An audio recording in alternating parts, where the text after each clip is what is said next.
Iran Israel যুদ্ধের মধ্যেই মধ্যপ্রাচ্যে শুরু হলো আর এক যুদ্ধের। আর এই যুদ্ধ লড়ছে সৌদি আরব এবং আরব আমির শাহী। হঠাৎ করে মোহাম্মদ বিন সালমান এবং মোহাম্মদ বিন জায়েদ তারা নিজেদের মধ্যে লড়াই শুরু করেছে। সৌদি আরব এবং আরব আমির শাহীর এই যুদ্ধ পৃথিবীর ভূ রাজনীতিতে এক বড়সড় পরিবর্তন আনতে চলেছে। একদিকে যখন সৌদি আরব পাকিস্তান তাদের মধ্যে পারস্পরিক সামরিক চুক্তি রয়েছে, নতুন করে আমরা দেখছি ইরানের সঙ্গে পাকিস্তানের নতুন বোঝাপড়া হচ্ছে আর অনন্য বোঝাপড়া তৈরি হচ্ছে। তাই এই মুহূর্তে সৌদি আরব, পাকিস্তান, ইরান এবং তার সঙ্গে ছায়ার মতো রয়েছে তুরস্ক। মধ্যপ্রাচ্যের এই গুরুত্বপূর্ণ মুসলিম রাষ্ট্রগুলো যখন ঐক্যবদ্ধ হচ্ছে, ওদিকে আমরা দেখছি আরব আমির শাহী ইসরায়েলের সঙ্গে ক্রমশ বন্ধুত্ব বাড়িয়ে জায়নবাদী আদর্শে বিশ্বাসী হয়ে উঠছে এবং আমেরিকার সঙ্গে ক্রমশ ঘনিষ্ঠতা বাড়াচ্ছে। তারাও নিজেদের মধ্যে আরব আমির শাহী, ইসরায়েল এবং আমেরিকা যুক্তরাষ্ট্র মিলিত হয়ে এক নতুন পাওয়ার ব্লক তৈরি হচ্ছে। তাই মধ্যপ্রাচ্যের এই মুহূর্তে সৌদি আরব এবং আরব আমির শাহীর মধ্যে যে সংঘাত, সেই সংঘাত পৃথিবীর ভূ রাজনীতিতে একটা বড়সড় পরিবর্তন আনতে চলছে। চলুন আজকের এই ভিডিওতে আমরা দেখে নিই সৌদি আরব এবং আরব আমির শাহী হঠাৎ করে তারা কেন নিজেদের মধ্যে যুদ্ধে জড়িয়ে পড়ছে। আজকের এই আলোচনায় আপনাদের সকলকে স্বাগত জানাচ্ছি, আপনাদের বন্ধু অধ্যাপক আব্দুল হালিম। সৌদি আরব গোটা মুসলিম বিশ্বে যেমন সব থেকে গুরুত্বপূর্ণ মক্কা ও মদিনার জন্য, অপরদিকে এই সৌদি আরব আরব বিশ্ব নয় গোটা পৃথিবীর তেল রপ্তানিতে সর্ববৃহৎ রাষ্ট্র। অর্থাৎ গোটা পৃথিবীতে জ্বালানি তেল রপ্তানি ক্ষেত্রে সৌদি আরব এক নম্বর। স্বাভাবিকভাবেই সৌদি আরবের অর্থনীতি এবং তার সামরিক শক্তি আরব বিশ্বের মধ্যে সব থেকে এগিয়ে। সৌদি আরব যখন একদিকে ধর্মীয়, অর্থনৈতিক এবং সামরিক দিক থেকে আরব দুনিয়ার মধ্যে সব থেকে শক্তিশালী, ঠিক তারই পাশে আরব আমিরাত বা আরব আমির শাহী তারা গত কয়েক দশক ধরে ধারাবাহিকভাবে বাণিজ্যিক শক্তি বৃদ্ধি করেছে। বিশেষ করে এই মুহূর্তে দুবাই শহর সারা পৃথিবীর একটা বড় সংখ্যক কোম্পানির হেডকোয়ার্টার। আর দুবাই শহরকে ঘিরেই এখন পৃথিবীর বাণিজ্য, বিনোদন, পর্যটন শিল্প এখন পাক খাচ্ছে। সাম্প্রতিক সময়ে সৌদি আরবকে পিছনে ফেলে বাণিজ্যের ক্ষেত্রে টেক্কা দিচ্ছে দুবাই। তাই সৌদি আরব এবং আরব আমিরাতের মধ্যে বাণিজ্যিক একটি লড়াই ছিল রেষারেষি এবং ঈর্ষা। সৌদি আরব না আরব আমির শাহী, বাণিজ্যের দিক থেকে কে এগিয়ে যাবে তা নিয়ে চলছিল অনন্ত প্রতিযোগিতা। আর এরই মধ্যে ইরান যুদ্ধ শুরু হওয়ার পর সৌদি আরব এবং আরব আমিরাতের মধ্যে চাপা যে দ্বন্দ্ব ছিল, সেই দ্বন্দ্ব লাভার মতো উদ্গীরণ হয়ে গেল। কারণ ইরানের উপরে যখন হামলা করা হলো ইসরায়েলের পক্ষে, তার বদলা হিসেবে ইরান আরব আমিরাতের উপরে 2200 বেশি ড্রোন হামলা চালিয়েছে এবং 500 অধিক মিসাইল হামলা চালিয়েছিল শুধুমাত্র আরব আমিরাতের উপর। যখন ইরান আরব আমিরাতের উপরে ধারাবাহিক এই ভয়ঙ্কর আক্রমণ চালাচ্ছে, যদিও এই আক্রমণের সিংহভাগই আরব আমিরাত প্রতিরোধ করতে পেরেছিল, ইন্টারসেপশন করেছিল, তবুও এই সময়ে আরব আমিরাত চেয়েছিল সৌদি আরব ইরানের বিরুদ্ধে কড়া অবস্থান গ্রহণ করুক এবং সমগ্র আরব রাষ্ট্র মিলিত হয়ে ইরানের বিরুদ্ধে ইসরায়েল এবং আমেরিকার সঙ্গে জোট বেঁধে যুদ্ধে নামুক। কিন্তু সৌদি আরব এই সময়ে মাথা ঠান্ডা রেখেছে। এমনকি সৌদি আরবের উপরেও বিস্তর হামলা চালিয়েছে ইরান, মার্কিন সেনা ছাউনি ছাড়াও। তাতেও সৌদি আরব কিন্তু ইরানের বিরুদ্ধে কোনো রকম কড়া পদক্ষেপ গ্রহণ করেইনি, এমনকি বাইট পর্যন্ত দেয়নি ইরানের বিরুদ্ধে। এই সময়ে সৌদি আরব যে নজিরবিহীন ধৈর্যের পরীক্ষা দিয়েছে, তাতেই ক্ষিপ্ত হয়েছে আরব আমিরাত। এই সময়ে আরব আমিরাতের সৌদি আরবের কাছ থেকে একটাই চাওয়া ছিল যে সৌদি আরব ইসরায়েল এবং আমেরিকার সঙ্গে মিলিত হয়ে আক্রমণ করুক ইরানের উপরে, আর ইরানকে ধ্বংস করার এটাই সব থেকে আদর্শ সময়। এই সময় যদি হাতছাড়া হয়ে যায়, একবার যদি ইরান বিজয়ী হয়ে যায়, এমনকি ইসরায়েল যদি ইরানকে পরাস্ত করতে নাও পারে, তাহলে আরব রাষ্ট্রগুলোর ভবিষ্যৎ অন্ধকার হবে। কারণ এই হরমুজ প্রণালীর দখল নিয়ে আগামী দিনে ইরান গোটা আরব মুলুককে হাতের মুঠোয় নিয়ে আসবে এবং তাদেরকে কন্ট্রোল করবে।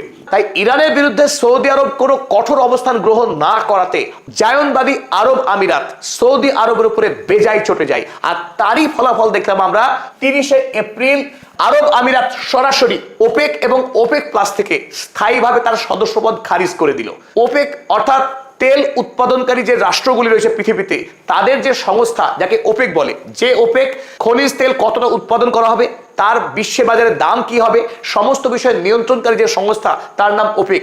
আর এই ওপেকের প্রধান হিসেবে এতদিন ধরে কার্যভার সামনে আসছিল সৌদি আরব। কারণ সৌদি আরব পৃথিবীর মধ্যে সর্ববৃহৎ তেল রপ্তানিকারক দেশ। আরব আমিরাত সৌদি আরবের তত্ত্বাবধানে একই সংস্থাতে আর কোনোভাবেই থাকতে চায়নি। আরব আমিরাতের সৌদি আরবের প্রতি ক্ষোভ এতটাই বেড়ে গেল যে আরব আমিরাত ওপেক থেকে ইস্তফা দিয়ে দিল। আরব আমিরাত দুটি কারণে ওপেক থেকে ইস্তফা দিল। এক নম্বর বড় কারণ, সৌদি আরবের সঙ্গে একই সংস্থায় থাকবে না। দ্বিতীয়ত কারণ, আরব আমিরাতকে এই মুহূর্তে ইসরায়েল এবং আমেরিকা পরোক্ষভাবে ইন্ধন জুগিয়েছে যে আরব আমিরাত শীঘ্রই ওপেক ত্যাগ করুক। ফলে আরব আমিরাতের অনেকগুলি লাভ হবে। এক, ইসরায়েল সরাসরি সামরিক অস্ত্রশস্ত্র এবং সৈন্য পাঠিয়ে ইরানের বিরুদ্ধে যাতে আরব আমিরাত লড়াই করতে পারে সেই ব্যবস্থা করবে ইসরায়েল। সঙ্গে থাকবে আমেরিকা, কারণ আমেরিকা যুদ্ধকালীন সময়ে যাতে দুবাই দুর্বল না হয়ে পড়ে, আরব আমিরাত অর্থনৈতিকভাবে যাতে দুর্বল হয়ে না পড়ে, আরব আমিরাতের কাছে থাকা দিরহামকে সরাসরি মার্কিন ব্যাংকে জমা দিয়ে আমেরিকার কাছ থেকে বিপুল পরিমাণে ডলার সংগ্রহ করার যে সুযোগ, সেই সুযোগ দিয়েছে আমেরিকা।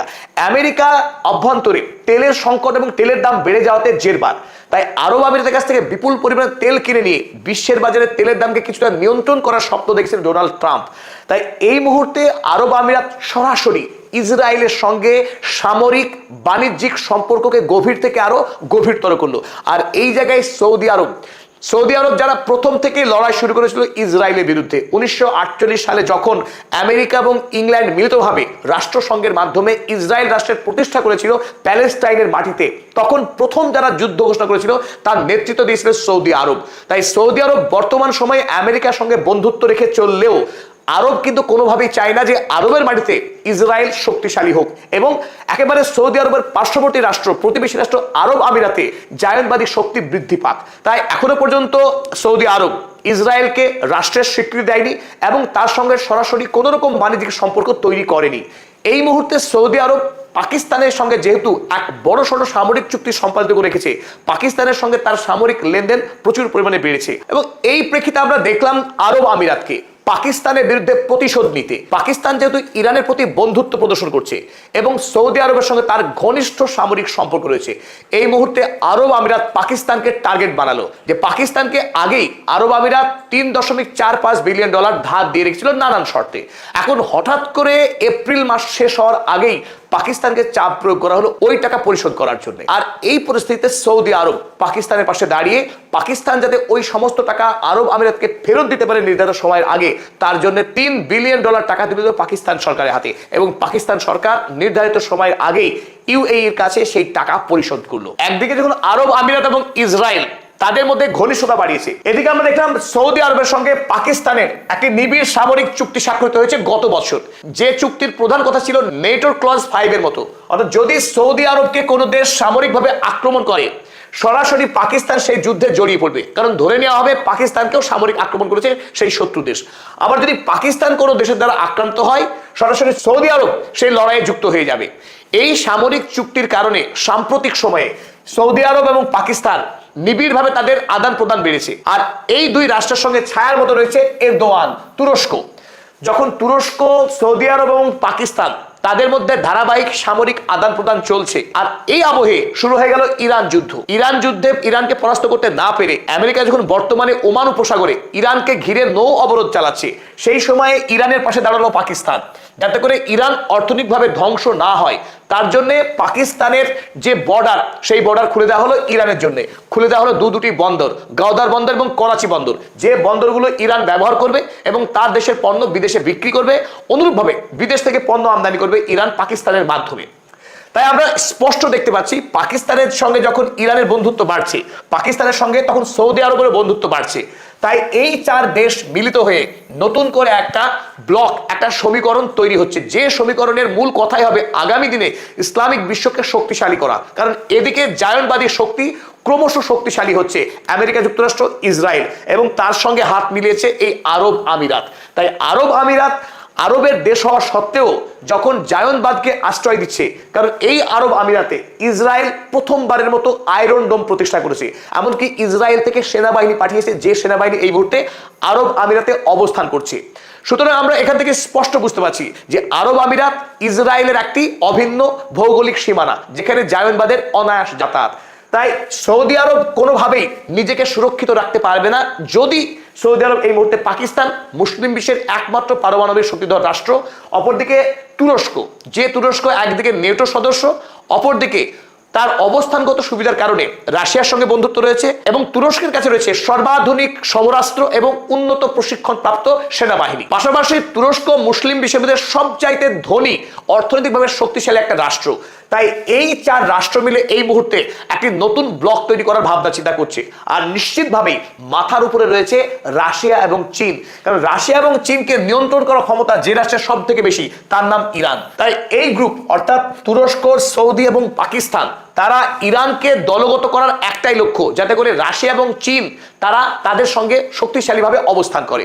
তাই এই মুহূর্তে সৌদি আরব এবং আরব আমিরাতের যে দ্বন্দ্ব, সেই দ্বন্দ্ব কিন্তু পৃথিবীকে দুটি খণ্ডে বিভক্ত করছে। একদিকে ইসরায়েল, আমেরিকা এবং আরব আমিরাত, আর অন্যদিকে সৌদি আরব, তুরস্ক, পাকিস্তান এবং ইরান, সাথে চীন ও রাশিয়া। তবে স্বাভাবিকভাবে এখানে একটি প্রশ্ন উঠতে পারে, সৌদি আরব তাকিয়ে তাকিয়ে দেখছিল ইরান হামলা চালাচ্ছে আরব আমিরাতের উপরে, এত আক্রমণ সত্ত্বেও ইরানের বিরুদ্ধে সৌদি আরব কোনো বাইট দিল না, যুদ্ধে যাওয়া তো প্রশ্নই ওঠে না। তো এর কারণ হিসেবে একটি বিষয়কে আমরা কিন্তু উল্লেখ করতে পারি, তার কারণ দুবাই শহর। দুবাই শহর সারা পৃথিবীতে বিজনেস হাব হয়ে উঠেছে এবং তার সীমাহীন সমৃদ্ধি। সারা পৃথিবীর মানুষ তাদের ভ্রমণের 1 নম্বর ঠিকানা বানিয়েছে দুবাই রাষ্ট্রকে। এই দুবাই মডেলকে দেখে সৌদি আরব তারাও স্বপ্ন দেখেছে যে তাদের দেশে নিয়ম, মোহাম্মদ বিন সালমানের স্বপ্নের প্রজেক্ট নিয়ম, সেই নিয়ম শহরকে গড়ে তোলা হবে পৃথিবীর মধ্যে সর্বাধুনিক প্রযুক্তি কাজে লাগিয়ে, এবং সেখানে সারা পৃথিবীর বড় বড় শিল্পপতিরা বিপুল পরিমাণে বিনিয়োগ করবে। আর সেটাই হবে আগামী দিনের শহর, ভবিষ্যতের শহর। সেই ভবিষ্যতের শহর গড়ে তুলছিলেন মোহাম্মদ বিন সালমান, কিন্তু এই কাজ করতে গিয়ে একাধিকবার ঠক্কর খেয়েছেন মোহাম্মদ বিন সালমান। যদিও সৌদি আরবের কাছে বিপুল পরিমাণের পয়সা রয়েছে তেল রপ্তানি করার, তৎসত্ত্বেও পৃথিবীর অধিকাংশ কোম্পানি তারা দুবাই শহরের প্রতি যতখানি আকৃষ্ট হয়েছে, সেখানে টাকা বিনিয়োগ করার ব্যাপারে যতটা উৎসাহী, নিয়ম প্রজেক্টকে কিন্তু ততখানি পাত্তা দেয়নি বিশ্বের বড় বড় কোম্পানিগুলো। স্বাভাবিকভাবেই মোহাম্মদ বিন সালমান ভিতরে ভিতরে কিন্তু রুষ্ট ছিল দুবাইয়ের প্রতি। দুবাই যদি ধ্বংস হয়ে যায় তাতে বরং সৌদি আরবের সাপে বর হবে। অর্থাৎ যদি দুবাই তার গ্রহণযোগ্যতা হারায়, বিশ্বাসযোগ্যতা হারায়, যদি এই শহরে ইরান যে কোনো সময় আক্রমণ করে, পৃথিবীর কোনো শিল্পপতি চাইবে না এমন শহরে বাণিজ্য করতে। সেই সময় তারা অনায়াসে সৌদি আরবের নিয়ম প্রজেক্টে টাকা ঢালবে।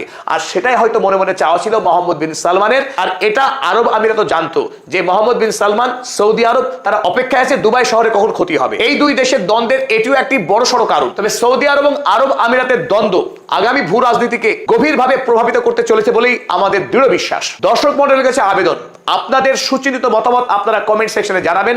আপনাদের জন্যই আমাদের এই নিরন্তর প্রয়াস।